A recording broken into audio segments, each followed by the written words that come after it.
Hey everybody, this is Talkative Carl back again for another movie spoiler review. And today I'm covering the sequel to Nicolas Cage film National Treasure. National Treasure, I don't know what treasure is. Uh, but taking care of the review of Book of Secrets. Yeah, I still enjoyed the heck out of this movie, honestly. Sure, there is some historical issues here and there, but we'll get into it. But please, if you haven't already, please like and subscribe, hit that notification bell if you haven't already, on my YouTube channel. If you're watching this on YouTube in the future, youtube.com/talkativecarl. Follow me in the links in the description below if you want to keep track of my updates, new posts and what have you. I'm on Twitch, Twitter, Instagram. Of course, you can check out my Patreon. If you want to become a Patreon member, you can at the $1 tier, or you can put in some suggestions for future reviews, or just general topics. Anyway, National Treasure: Book of Secrets. Of course, we got the same director, Jon Turteltaub, directing this film. Nicolas Cage coming back as Ben Gates. Justin Bartha as Riley Poole. Diane Kruger as Abigail Chase. Jon Voight as Patrick Gates. Then we got the new characters. Helen Mirren plays Emily Gates, Benjamin Gates's mom. Harvey Keitel as Peter Sadusky, returning again.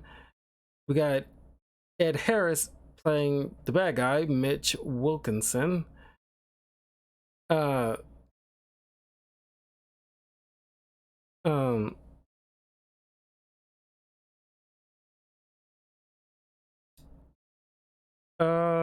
Ben Bruce Greenwood as the President of the United States.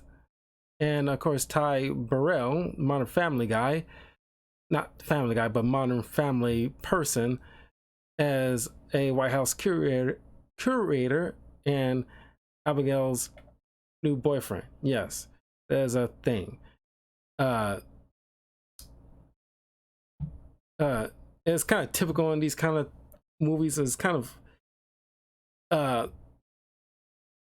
I say that's another cliche that I kind of wish we do away with. They did that with like Indiana Jones quite a bit. And well, I was about to say James Bond, but there's a little leeway because each movie has new adventure, new girl he's with, kind of thing. Whatever. But I don't even want to count that.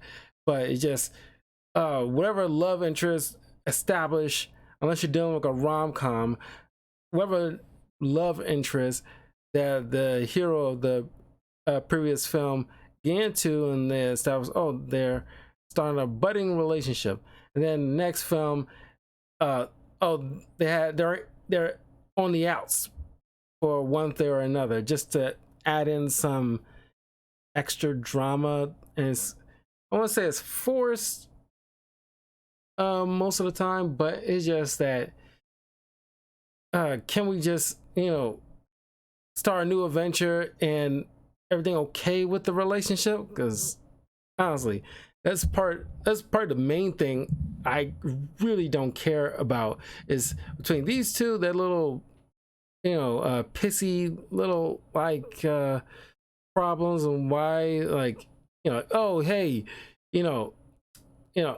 I'm annoyed that you're always assuming things and always feel like you're right all the time.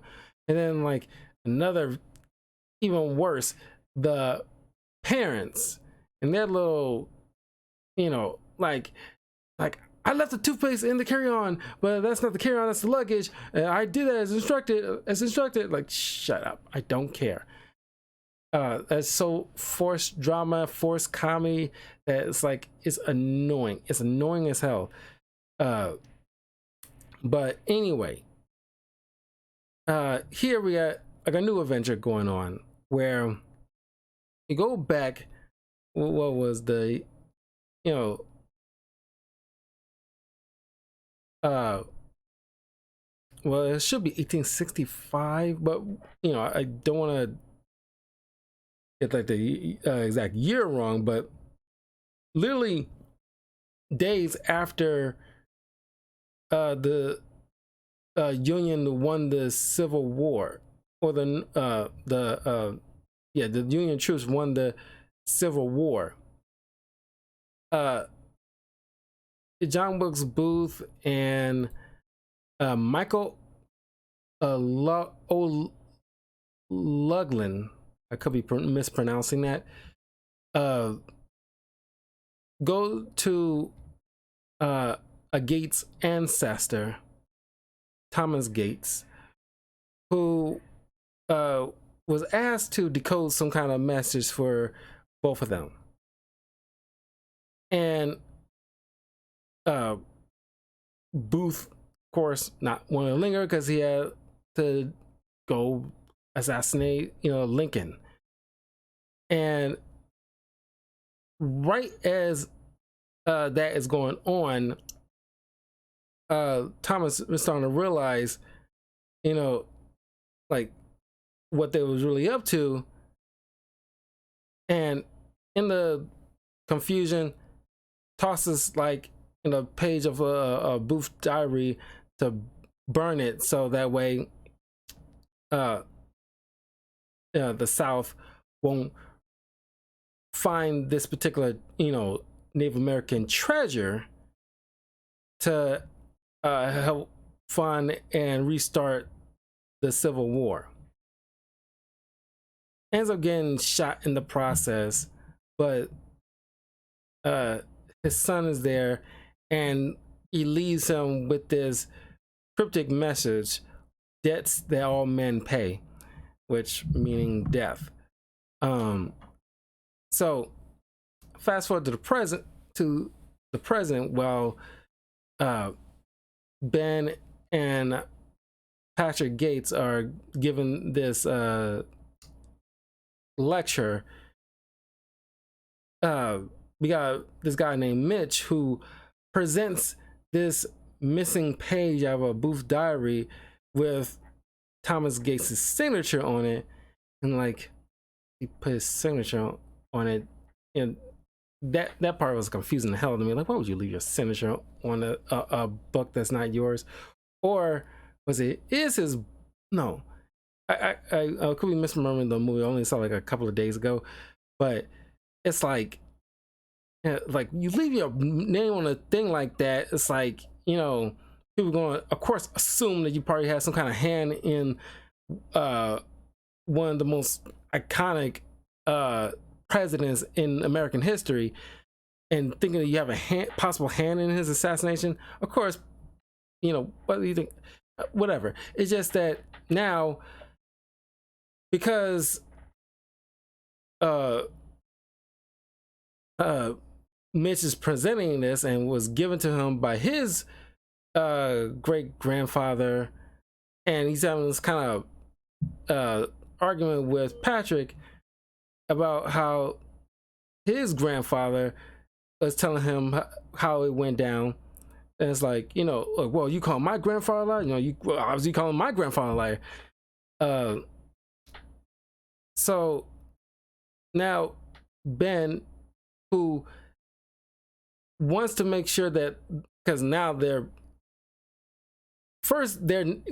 Gates family's name was like a laughing stock, but now they gotta find this another treasure in order to prove that the Gates family didn't have anything to do with the Lincoln assassination.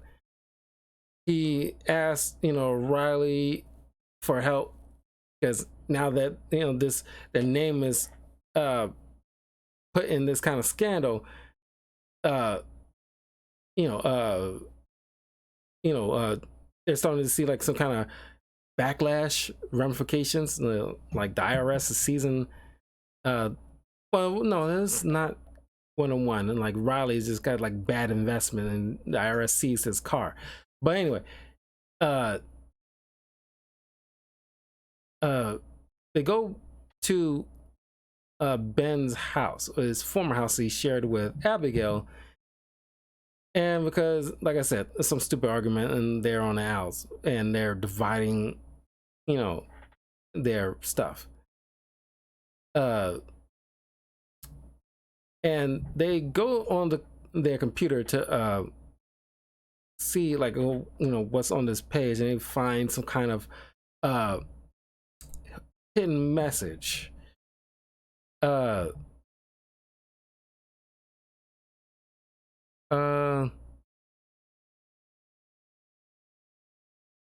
it was like a cipher. Using the keyword about the debts that all men paid, mean death.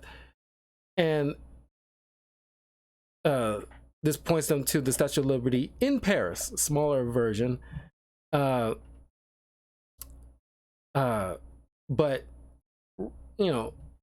Riley points out, about 100 years from now, nobody's really going to care who's involved in like Lincoln assassination.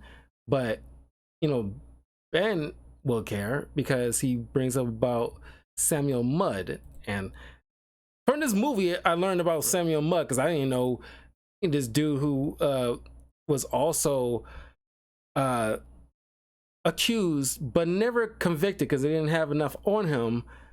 But he was also an accused conspirator to the Lincoln assassination, and you got that whole line like his name was Mudd or something like that, some kind of phrase which meaning like his name will be lived in like infamy.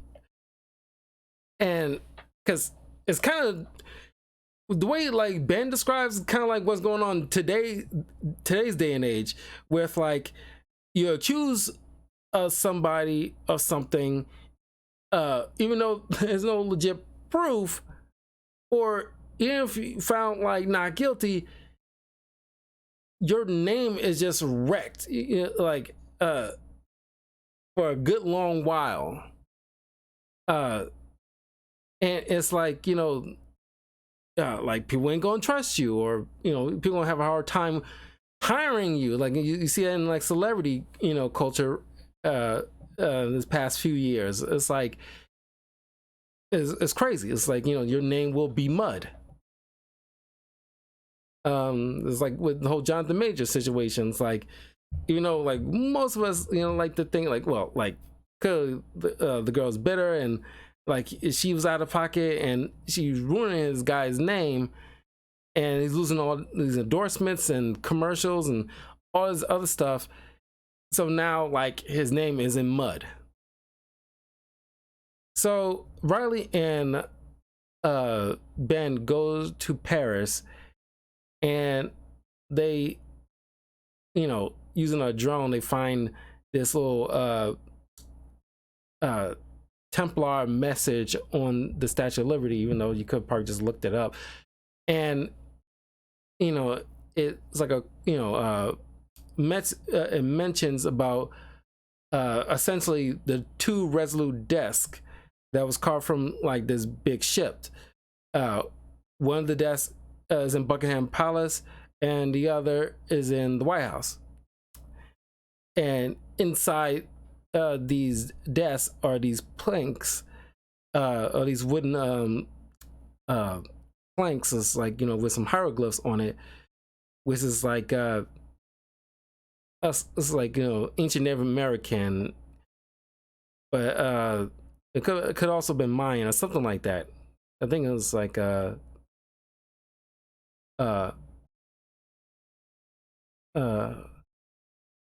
yeah, pre-Columbian. That's just it's pre-Columbian hieroglyphic. I can never say that word. Hieroglyphics. And while that's going down, Mitch breaks into Patrick's house, knocks him out, clone his phone so that way anytime Ben calls him and gives him any data, he can always piggyback off it. And that's where he ends up in Paris, eventually following them after Ben retrieves one of the planks out of the desk. And then they meet up with like Abigail, who was told about what's going on from Patrick. Yada yada. With the whole argument and everything like that, they break out, and they're followed and chased down by Mitch, utilizing one of the street cameras. They run a red light, and just to get the camera to snap a picture, take a picture of the thing, so they can just always download it later and toss the plank in order to get Mitch off their backs. So now they have to go to the White House to get the other plank in order to complete the clue. And since Abigail is dating what's his name? Connor. And like poor Connor, it's like, he seems like a nice dude who legitimately was into Abigail and not holding any animosity or anything like that cliche stuff towards Ben, which is very refreshing in films like this, because anybody else would have just had him like, do some kind of pissing contest with Ben this whole entire time, or help fund the bad guys in order to get rid of Ben because he want Abigail all to himself. No, he's just a genuinely good guy, and he's kind of be playing like an idiot in here, where it's like he's like a charming idiot, and it's like it's kind of, I felt bad for him because he was really into her, and like he looks up to Ben and it's like, wow, you're the Ben Gates, you're cool. It's kind of like the way in Doctor Strange 2, where Rachel McAdams' character is getting remarried, and the husband is a huge Doctor Strange fan. He just wanted an autograph, talk crap, and it's like, wow, like, you're amazing, you're the hero. It's like, oh man, you're awesome. You're just fanboying out, no animosity. It's so refreshing. And like, it's just a shame that he's treated like a gullible idiot, because like he's like a curator, he knows his fair bit of history, but it's like the way, like, you wouldn't believe these, the desk comes from this ship, and it's the car from these two Resolute desks. One's here and the other's in Buckingham Palace, and it's like he's so earnest with it. It's like, of course, Ben and Abigail already knew that, and it's like, I'm thinking to myself, okay, dude, you know who you're talking to. These are not like, children on an 8th grade field trip who probably had no prior knowledge to all these kind of things. So these are avid historians and, in this kind of field. So especially Abigail, you don't think Abigail will probably know about the Resolute desk. But, the way I would have played this, like, not play him like an idiot and just let him know what's going down, since he's like a admirer of Ben, and they can just, I would have like Connor be like, look, something's clearly going on, like, what's happening. I saw on the news about the whole situation with, like, the whole Lincoln assassination and what have you, like, what's going on, like, like, I would like to be not treated like some idiot here. Like, you can lay it straight with me, and then give added help or some backup at the home front, so that way they can do their thing.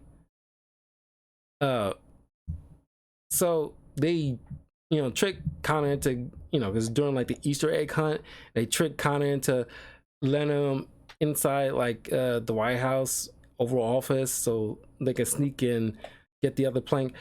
I do like this one. It's probably my favorite part, and it always gets a laugh out of me, where during this Easter egg hunt and all these children running around, and like one little kid gets in an argument with Ben about like, hey, ain't you the guy with the ancestor who killed Lincoln? And it's like, no, that's not true, little boy. And it's like, why would like, Lincoln go in there without no like, well, his security detail. Well, it's like, well, they didn't have that kind of thing, and especially not on Good Friday, little boy. And it's like, just see Nick Cage arguing with some kid about history gets a laugh out of me. I love that scene. It's a very charming scene. My favorite scene in the entire film. I always love that. So they end up getting the other plank. But since they can't exactly read it, they go to the mom, and you see this stupid back and forth with them. It's like, not really that important. I'm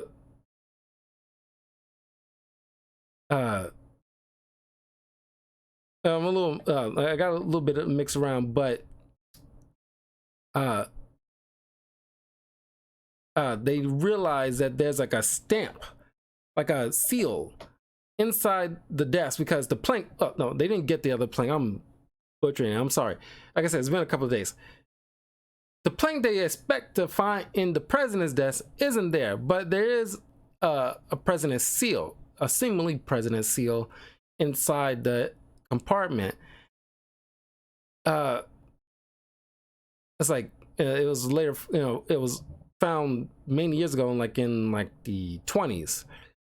And it was eventually destroyed, but thanks to Riley points out that the seal points to a secret book, the president's secret book of secrets, and it's contains every bit of information left by a president, left for the next president, which would be kind of like a funny thing if it's actually like a real book of left by only presidents, with only president's eyes only kind of situation. And things like the Watergate, Area 51, the JFK assassination, so on and so forth.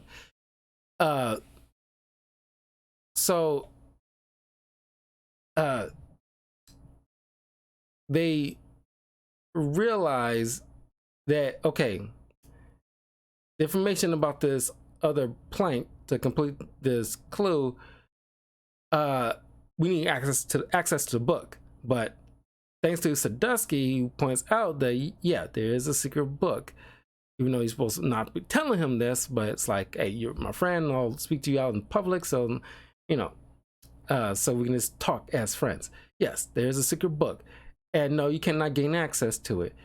And of course, the president will deny all evidence involved in like a real book left only for presidents. So and he points out, it's like, only way you'll gain access to that book if you become the president. So then Ben decides, okay, I need to get him alone. And while it's next to near impossible to get a president of the United States alone with you, but you would think, because you later see, like, the president of this movie is a great admirer of Ben Gates and a huge history buff. Well, I don't know. It's like, you could have orchestrated some kind of way to like get him alone without breaking the law, because clearly kidnapping the president lands you in Guantanamo Bay for the rest of your freaking life. That is a huge, like, shit show if you pull a stunt like that. Hell, like, you'd be lucky you go to Guantanamo Bay, you'll probably get shot on sight. There's not even ifs, ands, or buts about it. But Ben needs to get him alone, so he decides, I'm gonna kidnap the president of the United States. Of course, everybody's like, dude, you crazy? But he comes with a plan where he infiltrates, because the president's birthday is about to come up, And so they kind of orchestrates, you know, all these kind of spaces to hold the birthday. All like, oh yeah, this place shut down, this place shut down, woo woo. And so they leaves only Mount Vernon, a place that Ben and Patrick are familiar with. So and knows at the back of their hand, so that way they can easily slip inside the party. And Ben meets up with the president. They had a little powwow, and it's like, Mr. President, there is like a hidden little thing here. We could just go a little exploring. It's like, and so, Ben and the president, go, in this little hidden compartment, and he tells like his security detail, like his Secret Service, like, look, I'm pretty sure I have no enemies way down here in this dank little place. So you guys can calm down. We'll be all right. It's like the Secret Service has to be with the president whenever he's, well, even though he's inside the White House, outside the White House, and definitely it doesn't matter what he says. Their job is to protect the president, even at the expense of their lives. So it doesn't matter what the president says, like, oh, it's cool. Doesn't matter. They have to be there. So it's like, at the very least, they could have just had one guy with them or something. I don't know. But he gets the president alone. He brings up about like the president's secret book, and there's like a thing about the plank that he needs in order to complete the clue, and he needs access to the book in order to get that information. The president informs him, yeah, look, there is a book, but and of course he tells the president, like, I'm not going to hold you here hostage. Like there's a exit right over that down the hall right there, so you'll be fine. But according to the president, it's like, look, it doesn't matter. I can't reveal why you held me alone, because we got to keep the book a secret. So for until you end up finding this said treasure, you'll have to be labeled the guy who just kidnapped the president, and there will be a manhunt on you. And it's going to have to let you know this immediately. And he gives, like, because because each president hides according to him, each president hides the book in their own, not in the same place. Each one choose like their own little secret hiding place. This president chose to hide it in some kind of secret compartment in the Library of Congress. But I'm thinking to myself, like, because later in the end of the film, he, exonerates, or at least, tells, everybody, like, look, the door was shut behind us, and he helped me, find a way out, and he had my back the whole entire time. But you still allowed a manhunt to happen. You could have just said that from the jump, like, don't worry, he helped me find a way out. Like, there's no big deal. I'm alive. I'm well. He didn't do nothing wrong. You could have done that from the jump. I don't know why you didn't do that. You just kind of added drama for the unnecessary reason if you could have just done that. So and he also informs, like, Ben to look on while he's going through the book. There's something on page 47 that he wants him to look at for him, which supposedly was to lead into like a third film, which I really want a third film, honestly. Let's see what that was all about. But the manhunt continues, and which Ben, Abigail, and Riley go to finally make escape out of the blockade of cops. But Mitch ends up kidnapping his mom. And by the way, his mom, Helen Mirren in this case, is British, and the father is American. But given how DNA works, Ben should have some slight hint of a British accent, you would think. despite growing up in America, I guess that could be a thing. But it's just, I don't know. It's like, you know, like with what's their name? The son of the royal family that, you know, the Duke and Duchess. You know, they left England and staying in America. I'm blanking on their name. Duchess of Sussex and what's his name? Ah, crap.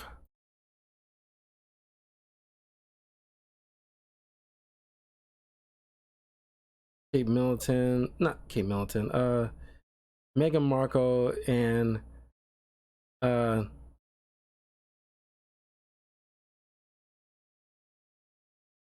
Prince Harry. That was it. Prince Harry and Meghan Markle.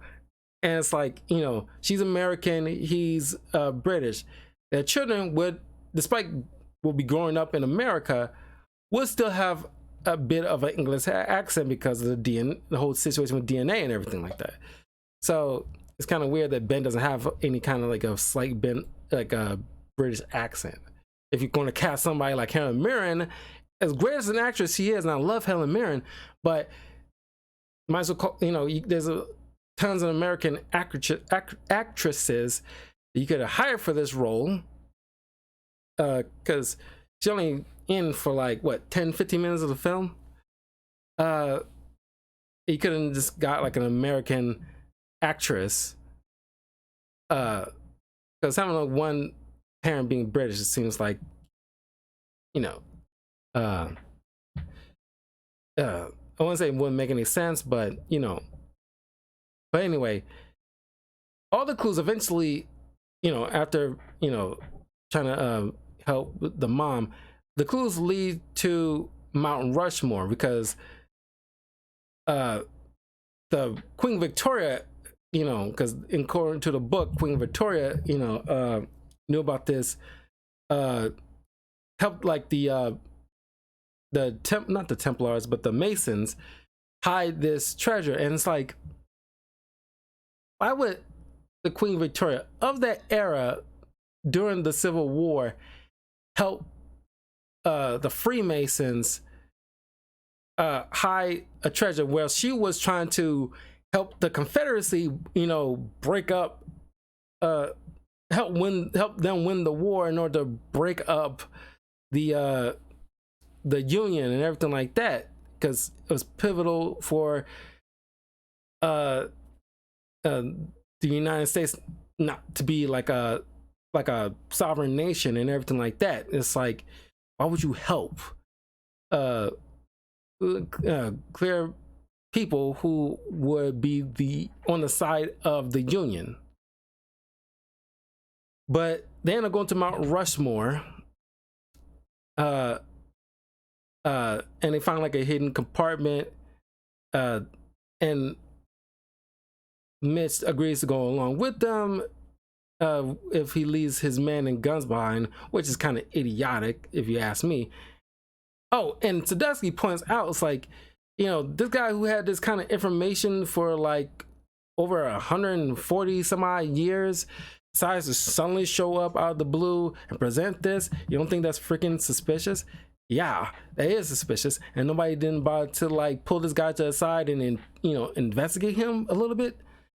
Because they find out that he's like a black marketeer and everything like that, and clearly very Southern accent. It's like in the previous film, you got Sean Bean, who is clearly English, and it's kind of hilarious thing to have an English guy who would probably have no respect for something like the Declaration of Independence, and hourly say like, I will send it back in a box as confetti, because he would give no crap, because he has no, you know, national pride to that.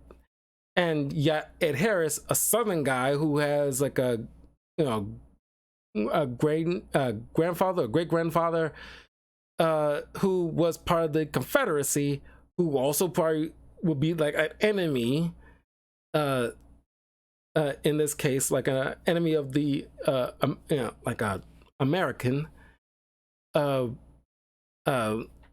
like, why would he like agree to like, you know, leave his weapons and his backup behind. That would seem to be like idiotic, but they go inside and cause there's obviously traps.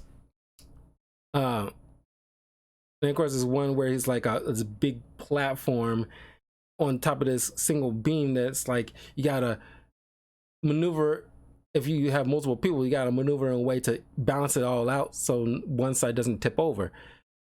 And so they all, you know, agree to allow, you know, Mitch to get out first because he doesn't trust any of them. And they just didn't want to get out of this sticky situation, so they allow him to go up there first. And then, of course, they all then follow suit. Patrick and what's the mom's name?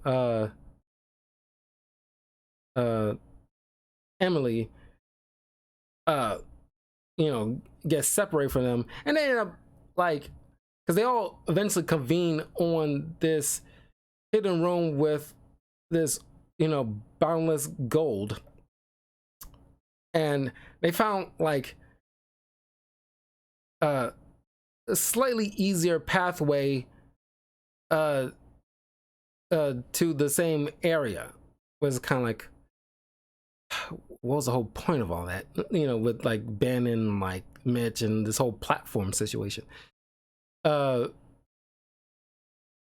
they found it. Then Mitch is like, you know, grateful. It's like, I'm sorry I have to sully your great granddaddy's name, but it was the only way to get you on the hunt. It's like, really?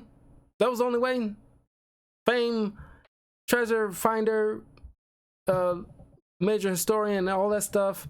You don't think you could just went up to him, presented this page, let him know about this treasure, ask him for his help? You don't think his curiosity will be piqued and he'll want to help you along?